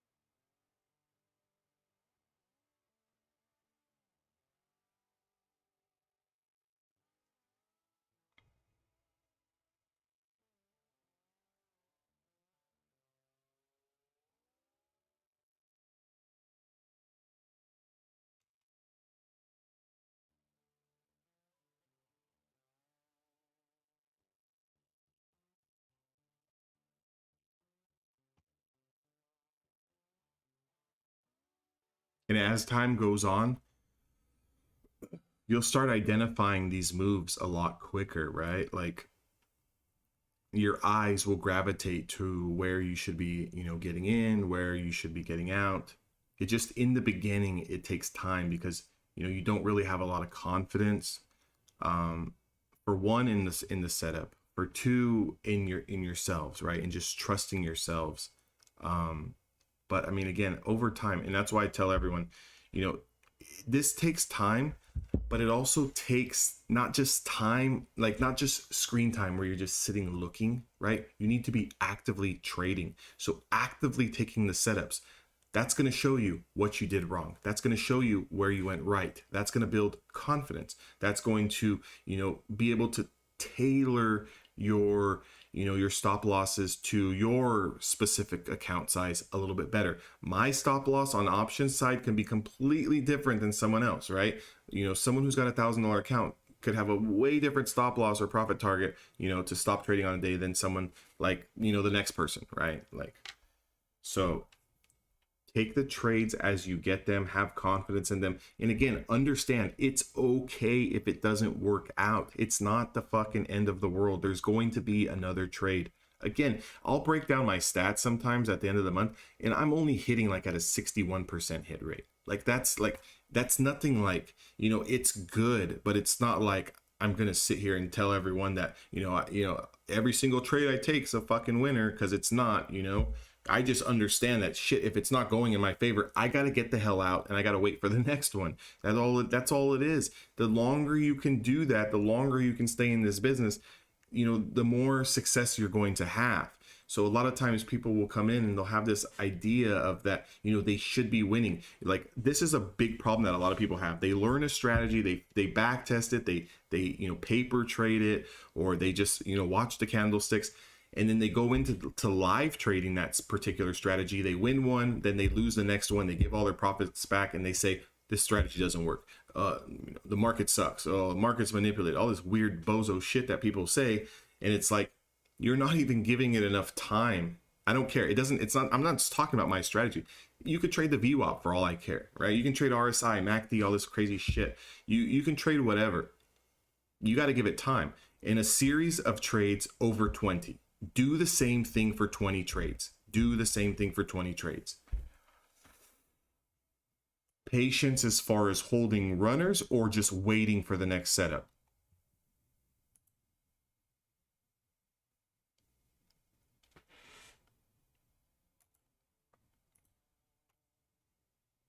Oh, the setups. Yeah, that's a thing.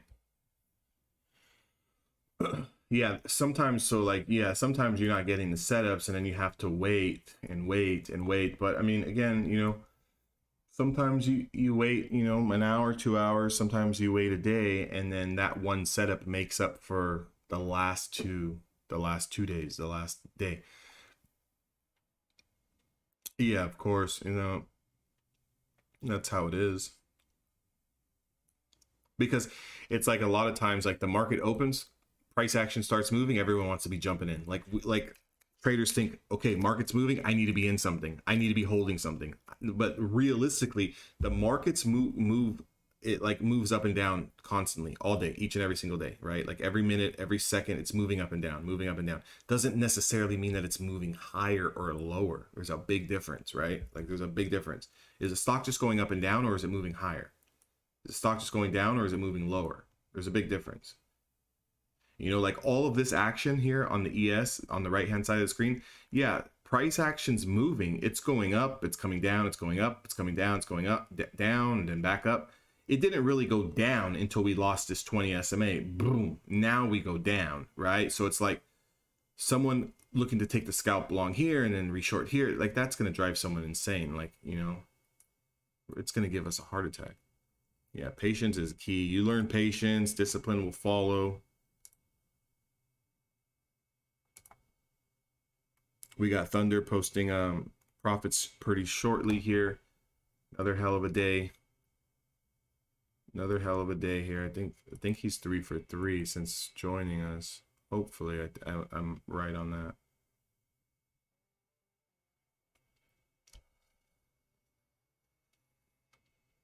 And understanding too that not every trade, just because we took the last trade and we made 500 doesn't mean the next trade we take we're going to make 500. Sometimes we have to be okay with, let's take $100 on this trade. That's all this trade provided us. Maybe the next one will be the $500 trade. Maybe the next one will be $1,000 trade. We don't know. That's the thing. We don't know what's going to happen after we get in.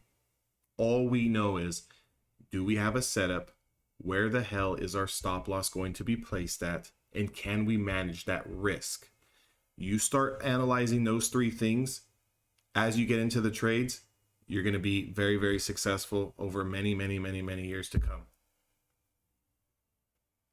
Can we identify the setups on our own? Do we have a technical stop loss? Meaning, do we have a mental, whether you want to set a hard stop loss, whether you want to set a hard mental stop loss, do we have a technical means to an end? Like if we take a trade, do we have a technical reason to get out of the trade, and do we know where that's at? If we do, after that, it's all about managing. How much size do we want to put on the table? So if we do lose and I do have to stop out, I know that I'm going to lose this many points or around this amount of dollars, right?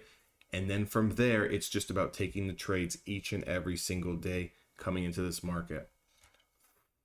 Going back to the NQ here, I can't. UES traders, I give you guys a lot of love and respect. That chart moves so slow. Easier to manage as far as a point differential if you're playing micro contracts or something, but it's very hard to watch.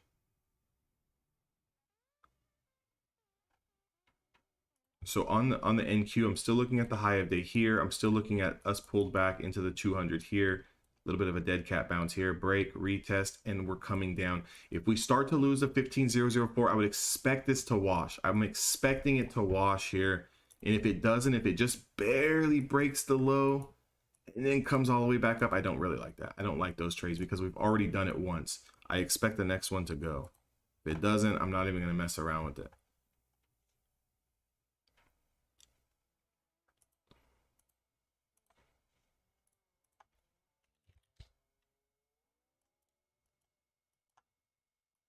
Tesla also breaking down. That 237.20 is still the mark on Tesla. If I pull the hour chart up here, lost our previous hour's lows here. We're already at 8 o'clock here. Market, the time is absolutely flying here. Tesla lost its previous hour's lows, sitting right at the 20 SMA.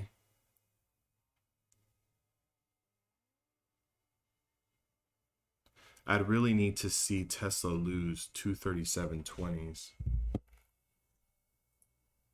It's almost time for a coffee here.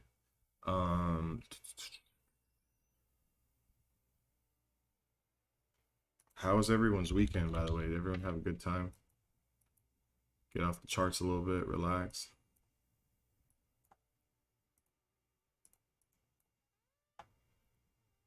NVIDIA is stuck between a rock and a hard place here, trapped between the 5 and the linear regression. I don't really see anything on that yet.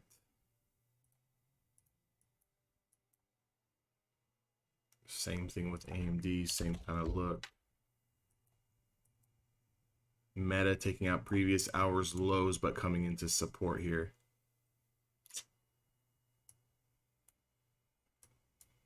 I'm going to expect that this market's going to chop around for the majority of this week. It's just really trapped, right? Like, I really got to look at the daily charts here.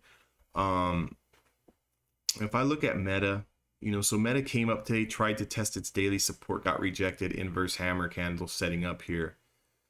Like for me, Meta below 286 tomorrow looks fantastic for a short, but it's like, where does that leave me today, right? I've got to let today close before anything really happens. Apple as well, harsh rejection today off its 20 SMA on the daily, but again, trapped that support at the 5. So Apple's in a $2 daily candle range. Makes trading very difficult when you are stuck in a range like this. You know, Apple needs to get over 180.30 or really start to lose 177. Other than that, you're just kind of playing with fire. You're just kind of taking a scalp here, taking a scalp there. NVIDIA, same thing. NVIDIA would need to get over 465 or it would need to lose 442. NVIDIA's in a 20-point range here. You know, can you play it? Sure, take $1 here, $1 there. Yes, but the moves are not that clean. They're not that clean.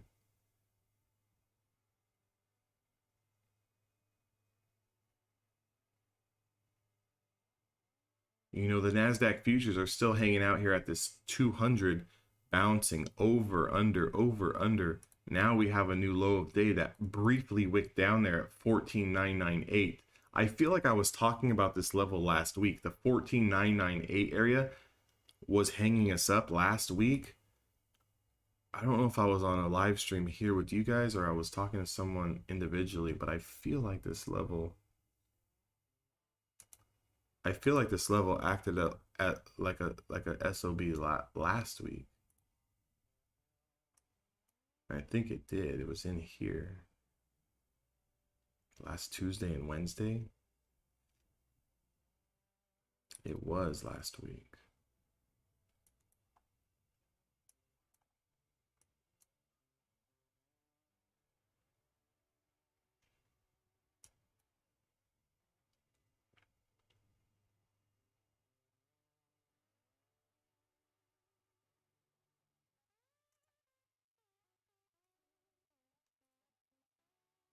So if I was to let's draw some supply and demand here. Let's kind of go back. Let's use a little bit more data. Let's kind of see what we're looking at. If I go back to last Tuesday's highs was 15,120. Today's highs was 15,124. This is, my eyes are being drawn here because the next time that on Wednesday when we broke over Tuesday's highs, we put in that run up. My eyes are being drawn here, right? My eyes are being drawn there. And if I make this red, show me that every time we get in that area, we seem to have some problems.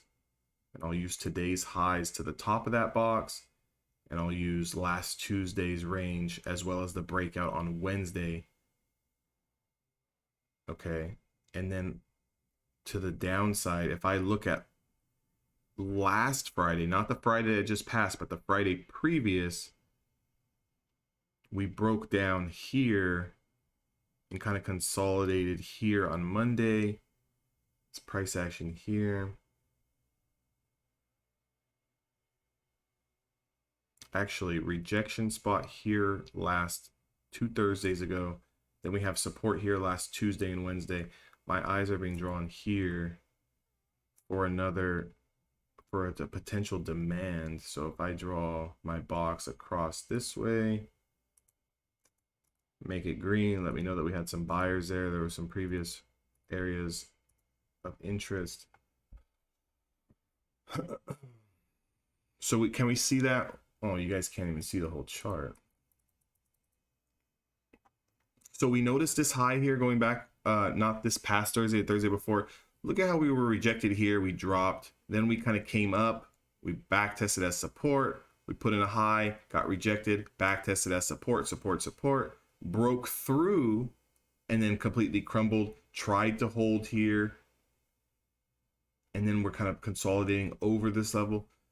So if I was to do something like this, we're essentially stuck in a range here on the NQ between 14.92s all the way up to around 15.1, about 150 point range here.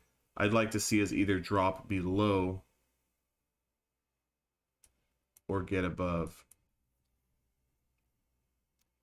Moral of the story, a lot of chop. That's it, a lot of chop.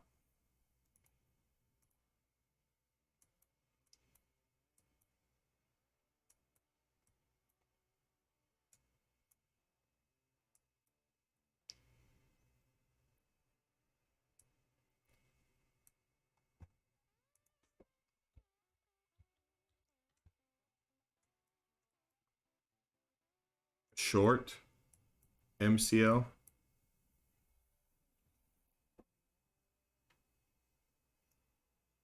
Potential might be 80-25s. I'd look at the previous low where we bounced off the 20 SMA the last time. So it's in this range here. Like, I'd be looking for that 80-25. It's going to have support there. You have a rising Bollinger Band. This Bollinger Band here is also getting tight, right? So anytime the Bollinger Band starts to contract, big move coming up or down, we don't know. But again, it just, there's the 80. Did it get there? It looked like it wicked there. 80-30, 80-29. Looked like we almost got to that 25 spot we were talking about. 28. Yeah, you've got the 50 EMA as well as your rising Bollinger Band 27 here. If you were looking for the 25s, might be a good spot to take profits.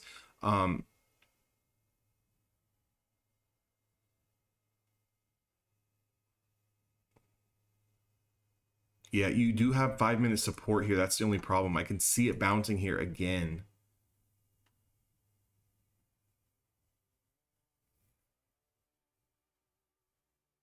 Like it very quickly wicked down to 27.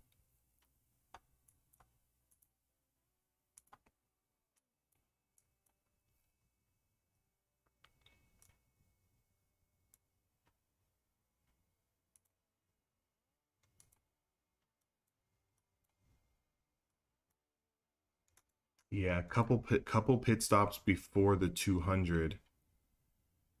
80-25, 80-20, and 80-13 are all pit stops before we even get to the 200.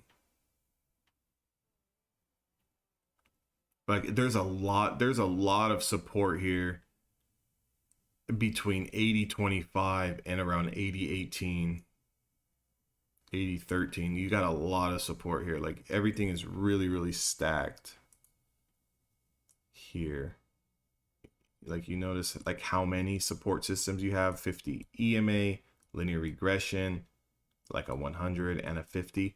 There's like a lot of support here. And also, right, just like let's look at the big body, like let's look at the big picture, right? Just from the starting off on the day. So notice your first trade, right, was here. Your first trade was there, right? Look at the price action down there. Here's your break, right? So there's your break. Here's your first retest. Here's your second retest. Back to the original breakout spot, right? So if this is just going to set up for a potential double retest here, it's going to go higher. It would need to lose 80.14 to come down to the 80s, even like around the even mark there. It's just back down to the original breakout spot, back to the middle of the range. Yeah, it is making a lower high. That's true. Yeah, just be careful. Monitor it quickly. I mean, monitor it closely. Excuse me.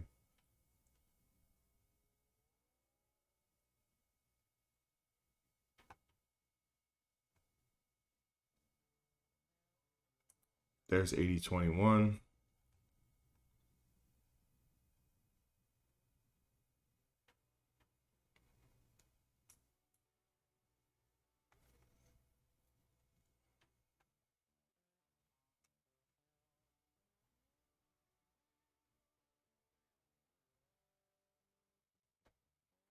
Yeah, this is going to be a big spot here on MCL, that 80.18.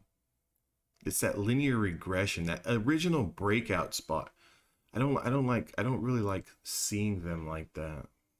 Like if this linear regression wasn't here and it was just a 50 EMA to the 50 SMA, I'd have a lot of confidence of it just, you know, getting that 200. Hopefully we get a quick breakdown there. We need to really lose the linear regression here. That's sitting at around 80.18, 80.19. Push us down to the 13s. There's your push to the 13s. Below the 13s, you got room to your 200 here. It might be a wick. It might be a quick wick too. So be careful if it does wick. I don't know if you have like a hard take profit.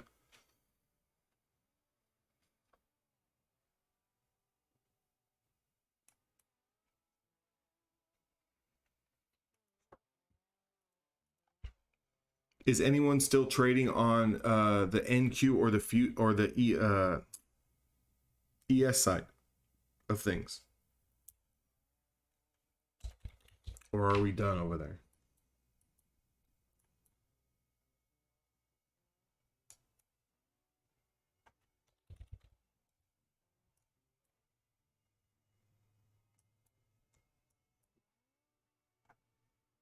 Good. Nice trade. Beautiful trade. How many ticks was that from your entry? 20? Around 20?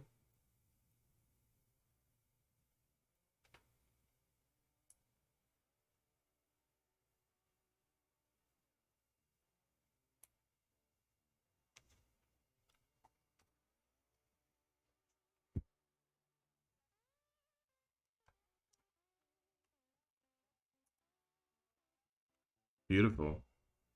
So what'd you take? 63, around 60 points today? Or ticks, whatever.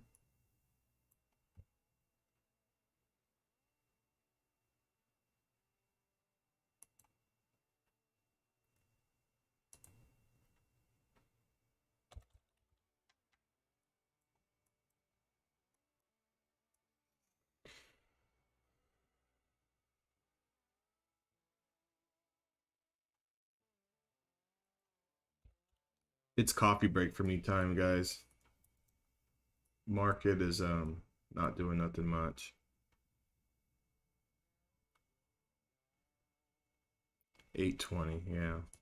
All right, guys. I'll be back in a little bit. I'll be hanging around the Discord a little bit. If anyone has any questions, just type it in. If you're a futures trader, put it in the futures trading channel. If you're trading options, put it in the gold members chat room. Just easier for me to kind of decipher through if you guys want to at me, so it gives me a notification. But if not, I'm gonna go run out. I'm gonna go to Starbucks, grab a coffee real quick, and then I'll be back on the charts maybe in about 20-30 minutes. I'll be back.